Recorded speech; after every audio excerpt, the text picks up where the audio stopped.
Όσοι λένε ότι τα Honda δεν έχουν αεροπή, έχουν δίκιο. Αλλά αυτό δεν συμβαίνει σε συγκεκριμένη περίπτωση, καθώς έχουμε ένα Honda Civic Type R FK8, 2 λίτρο, turbo. Και από εδώ μια σειρά από προϊόντα βελτίωσης, τα οποία θα ανεβάσουν και τις επιδόσεις, αλλά και την αξιοπιστία. Γι' αυτό το καθιστά ένα πολύ ενδιαφέρον project, καθώς θα μπορέσουμε να δούμε τις διαφορές του πριν και του μετά, όσον αφορά τις επιδόσεις, αλλά και την απόδοση όλων αυτών, αλλά πάμε να τα δούμε αναλυτικά. Αυτό είναι το Honda Civic Type R 10ης γενιάς με κωδική ονομασία FK8. Εμφανισιακά θα μπορούσαμε να το περιγράψουμε ως φουτουριστικό και φορτωμένο. Βλέπετε τα αεροδυναμικά βοηθήματα όπως την μεγάλη αεροτομή, τις τριπλές απολύξεις, καθώς και τα διακοσμητικά spoiler και diffuser.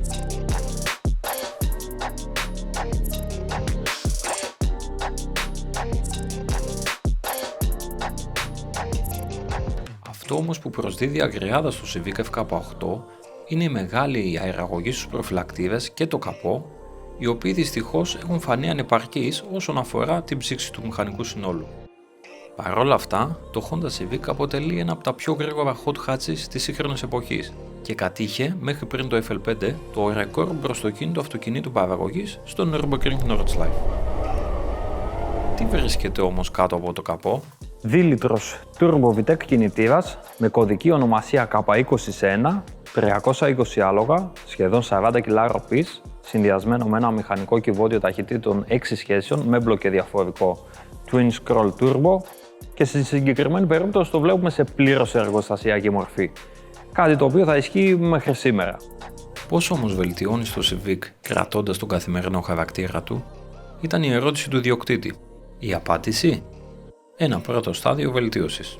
Αυτά τα οποία απαρτίζουν ένα ολοκληρωμένο πρώτο στάδιο βελτίωσης είναι εισαγωγή αέρα, προγραμματισμός του εγκεφάλου και το σύστημα εξαγωγής.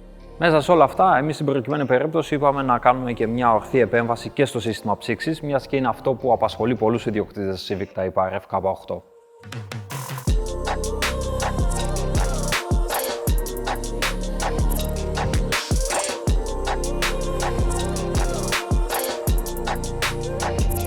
Το συγκεκριμένο Civic έχει ξανανέβει στη ράμπα του συνεργείου μας για ένα τυπικό σέρβις. Εκεί είχαμε τη δυνατότητα να κάνουμε και μια βελτίωση στο σύστημα πέδησης. Αλλάξαμε τους εμπρόσιους δίσκους με τους διαιρούμενους από τη facelift έκδοση, αλλάξαμε τα εμπρόστια τακάκια με τη Hawk Performance στο μοντέλο HP+, αντικαταστήσαμε τα εμπρόστια και οπίστια σωληνάκια με υψηλής πίεσης και προσθέσαμε και καινούργια υγρά φρένων.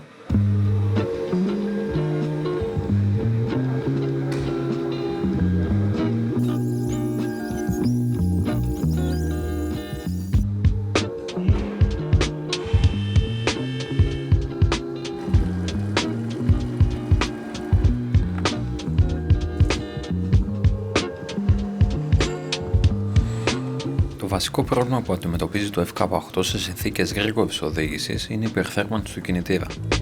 Για να αντιμετωπίσουμε αυτό το ελάττωμα, ξεκινήσαμε με ένα από τα βασικά μέρη του κυκλώματος ψήξης, το ψυγείο νεύρο. Αντικαταστήσαμε το εργοστασιακό πλαστικό ψυγείο με ένα αλουμινίο της Coyorat. Διπλάσιο σε χωρητικότητα ψυκτικού υγρού θα μας βοηθήσει στη διατήρηση θερμοκρασίας σε νορμάλ επίπεδα και θα έχει αντοχή στην πίεση σε όλες τις συνθήκες λειτουργίας.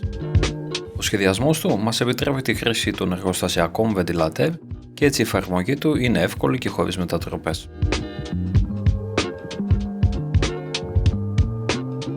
Βασικό στοιχείο ενός πρώτου σταδίου βελτίωσης είναι η εισαγωγή του αέρα. Το εργοστασιακό φιλτροκούτι του FK8, αν και καλοσχεδιασμένο, συνεχίζει να περιορίζει την αναπνοή του κινητήρα. Η επιλογή μας ήταν να το αντικαταστήσουμε με το kit εισαγωγής της PRL. Ο συνδυασμός του μεγαλύτερου φίλτρου και της καλύτερης ροής του αέρα είναι παράγοντες που βελτιώνουν την απόδοση του κινητήρα σε όλο το φάσμα λειτουργίας του.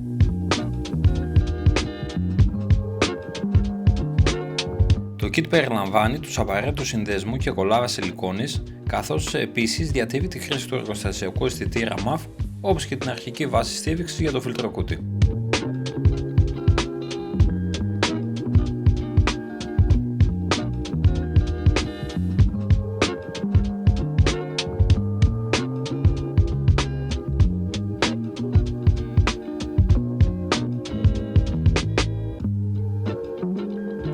Με στόχο να αποκτήσουμε την καλύτερη ψήξη του turbo, ήταν αναγκαία η αντικατάσταση του εργοστασιακού intercooler και των σωληνώσεων αυτού.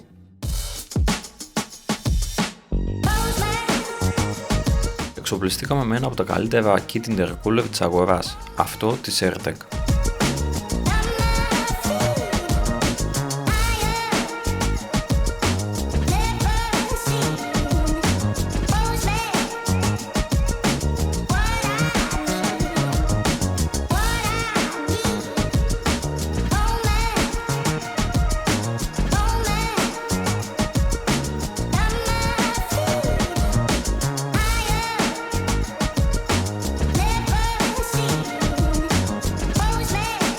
Το πρώτο πράγμα που παρατηρείς βγάζοντάς το από το κουτί είναι ο όγκος του, καθώς διαθέτει διπλάσια επιφάνεια ψήξης σε σχέση με το εργοστασιακό.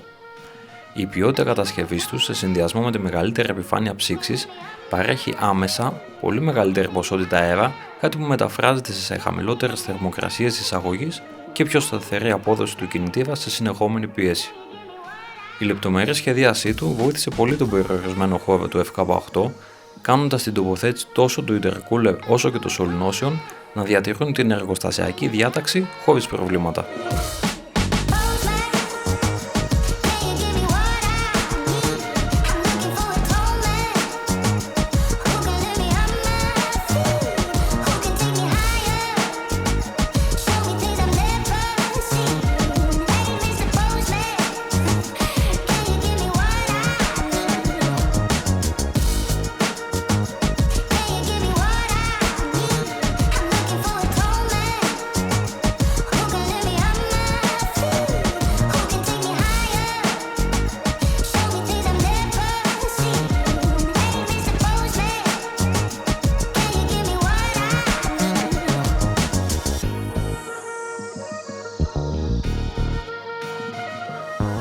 Η αύξηση της θερμοκρασίας του κινητήρα αντίστοιχα επηρεάζει και το λάδι, το οποίο λειτουργεί σε υψηλότερα θερμικά φορτία.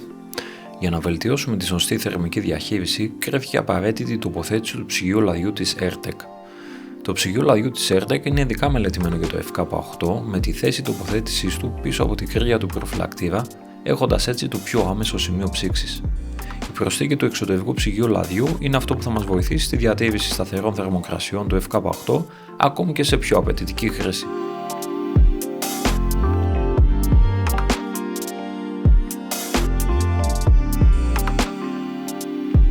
Το kit περιλαμβάνει όλα τα απαραίτητα παρελκόμενα για τη σωστή τοποθέτησή του με ελάχιστες παρεμβάσεις.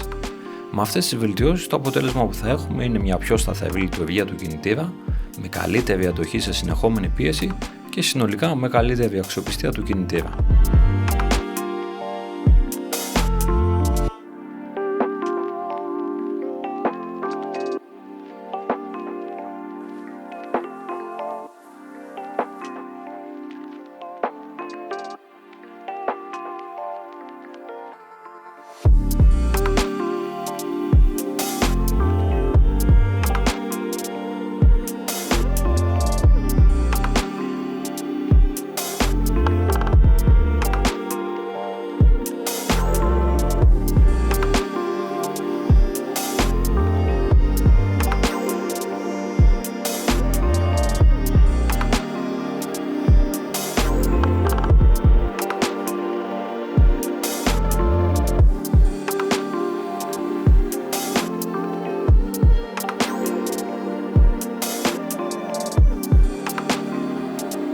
Το δεύτερο στοιχείο που απαρτίζει ένα πρώτο στάδιο βελτίωσης είναι το σύστημα εξαγωγής.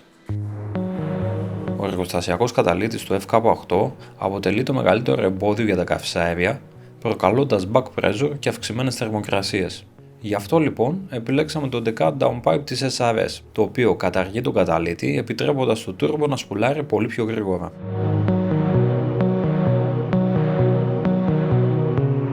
Ως αποτέλεσμα, μειώνουμε το θερμικό φορτίο πάνω στο turbo και την κεφαλή του κινητήρα, μιας και έχουμε ταχύτερη απομάκρυνση των καυσαερίων.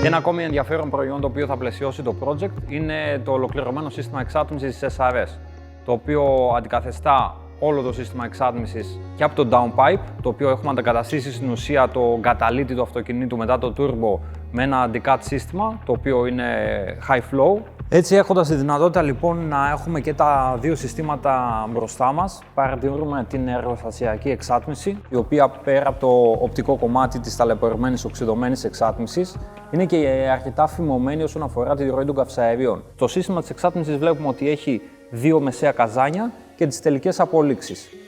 Ενώ στο αντίστοιχο της SRS παρατηρούμε ότι είναι πιο ελευθερωμένο με ένα μεσαίο καζάνι και οι απολύξεις στο τέλος παρατηρούμε ότι είναι κοντά στην εργοστασιακή διάμετρο, οι οποίες μπούκες απόλυξης είναι στα 100 χιλιοστά. Οπότε ως απότερο αποτέλεσμα θα έχουμε και τη βελτίωση της ροής καυσαερίων, οπότε και τις επιδόσεις του αυτοκινήτου, καθώς και την ωραία ακουστική χρειά η οποία θα μεταφέρει πλέον καινούργια εξάτμιση.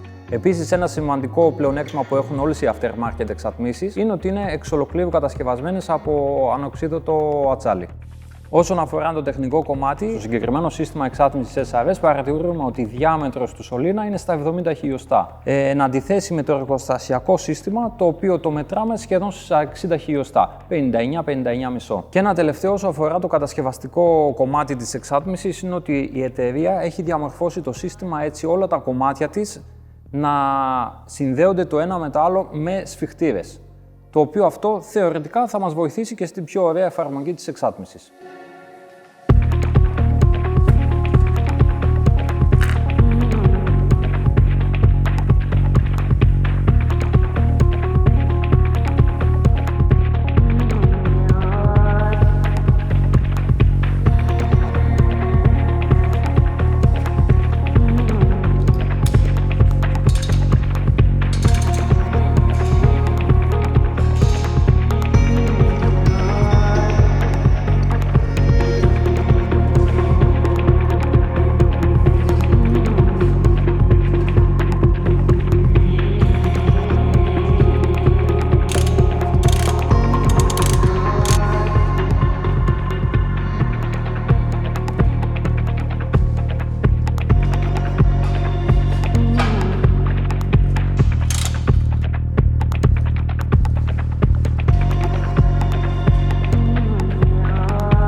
Μία ακόμη προσθήκη που έρχεται να συμπληρώσει το σύστημα ψήξης είναι τα σιλικονούχα κολλάβα ψυγείου της Acuity.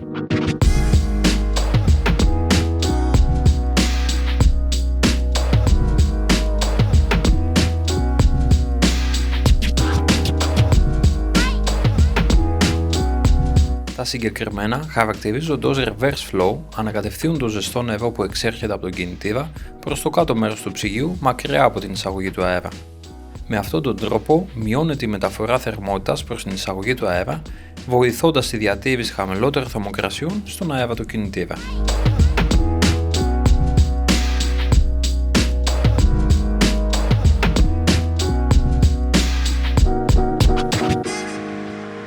Ο όρος βελτίωση δεν αναφέρεται μόνο στην αύξηση υποδύναμης, αλλά και στο πώς αυτή μεταφράζεται οδηγικά. Εκεί ακριβώς έρχεται η Hard Race. Αντικαταστήσαμε τα εργοστασιακά συνεμπλοκ από τις δίζες ταχυτήτων με τα αλουμινένια της Hard Race. Με αυτόν τον τρόπο ενισχύσαμε την ίδια εξαιρετική λειτουργία του επιλογέα, καθώς και την αίσθησή του στις γρήγορες αλλαγές ταχυτήτων.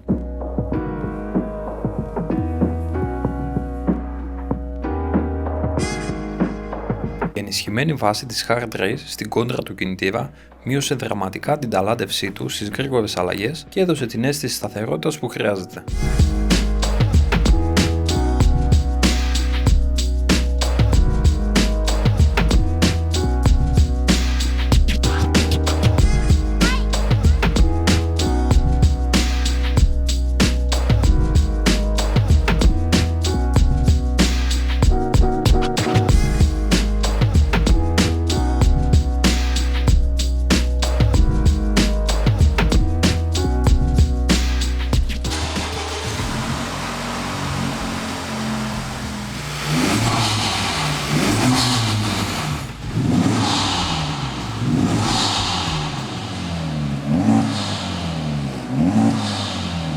Έχοντας ολοκληρώσει μια σειρά από αναβαθμίσεις στο σύστημα εισαγωγής, εξάτμισης και ψήξης, φτάσαμε στο πιο κρίσιμο σημείο για την ολοκλήρωση του πρώτου σταδίου βελτίωσης.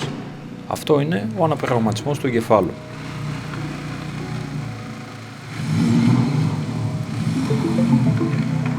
Ο εγκέφαλος της BOSS, με τον οποίο εξοπλίζεται το FK8, έχει διαφορετική διαχείριση στη χαρτογράφηση και τον ψεκασμό καυσίμου σε σχέση με τους παραδοσιακούς Honda εγκεφάλους των προηγούμενων γενιών, απαιτώντας πιο προσεκτική προσέγγιση κατά τη ρύθμισή του. Με την χρήση του Honda Data Flash Pro ξεκινήσαμε το ξεκλείδωμα του εργοστασιακού εγκεφάλου ώστε να μπορέσουμε να επέμβουμε στη διαχείριση της νέας χαρτογράφησης. Η αρχή έγινε με τις πρώτες δοκιμές στον δρόμο, παρατηρώντας πώς ανταποκρίνει το κινητήρα στις αναλλαγές του προγράμματος.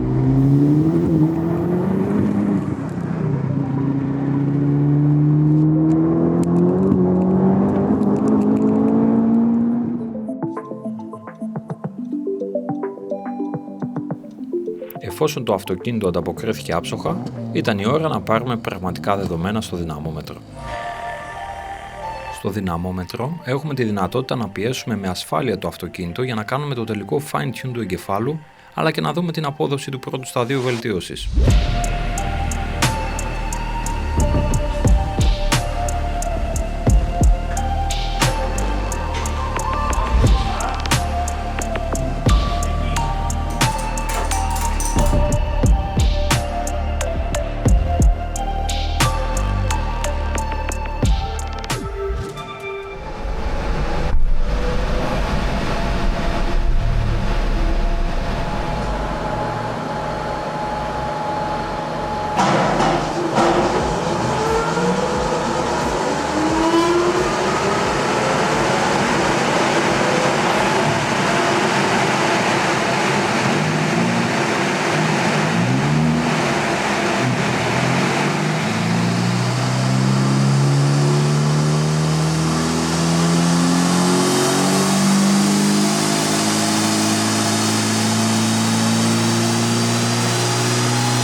Ο σύνθετος εγκέφαλος της BOSS, λόγω του όγκου των δεδομένων και των πρωτοκόλων ασφαλείας, απαιτεί ιδιαίτερο χειρισμό και υπομονή στα άβαλα του δυναμομέτρου, ειδικά στα συνεχόμενα reflash. Μετά λοιπόν από μερικές στοχευμένες αλλαγές, το αποτέλεσμα ξεπέρασε τις προσδοκίες μας. Το Civic FK8 έχει αποκτήσει πλέον 100 έξτρα άλογα, Βόρειο Ελλάδος. Έτσι τα νούμερα διαμορφώνονται ως εξής. Από την εργοστασιακή ισχύ των 320 ύπων ανεβήκαμε στους 420 ύπους στον κινητήρα στις 6.600 στροφές. Όσο για την ροπή, από τα 43 κιλά στην εργοστασιακή του μορφή φτάσαμε τα 56 κιλά ροπής. Σε αυτό μας έχει βοηθήσει και η αύξηση της πίεσης του turbo που πλέον είναι 1,6 με 1,7 μέγιστη πίεση και μας δίνει πιο ωραία αίσθηση στο μεσαίο φάσμα στροφών. Αυτό όμως που έχει μεγαλύτερη αξία από τα νούμερα είναι η επιβεβαίωση όλων των παραπάνω από τον ιδιοκτήτη του Civic, ο οποίος όχι μόνο εντυπωσιάστηκε με τα αποτελέσματα της δυναμομέτρησης, αλλά και από την γενική απόδοση του αυτοκινήτου. Σκοπός της βελτίωσης δεν είναι μόνο η αύξηση της δύναμης. Σκοπός είναι και το πώς αυτή μπορεί να αξιοποιηθεί έμπρακτα. Στο επόμενο βίντεο θα μάθουμε πώς το Civic συμπεριφέρεται στο φυσικό του περιβάλλον, την πίστα. Και όχι μόνο αυτό, γιατί θα ξανανεύει τη ράμπα του συνεργείου, αυτή τη φορά με μερικές βελτιώσεις που στοχεύουν στο κράτημα του αυτοκινήτου. Αν έχεις και εσύ πάθος για τη βελτίωση, βρες μας στα social media ή επισκέψου τη σελίδα μας jdmaster.net και τα λέμε στο επόμενο.